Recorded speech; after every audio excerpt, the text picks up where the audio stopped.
নিখোঁজের ৩ দিন পর ভাটায় মিলল যুবদল নেতার মরদেহ। আমরা কি এরকম বাংলাদেশ চেয়েছিলাম? যত দিন যাচ্ছে খুন, ধর্ষণ, মারামারি, রাহাজানি, চুরি, ডাকাতি, ছিনতাই,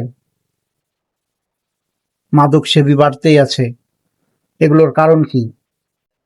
আমার কাছে মনে হয় একটাই কারণ, এদের সঠিক বিচার হয় না, এদের শাস্তি হয় না।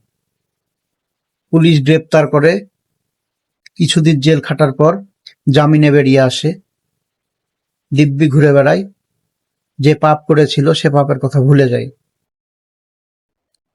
তাহলে এদের বিরুদ্ধে কঠোর ব্যবস্থা নিতে হবে অবশ্যই।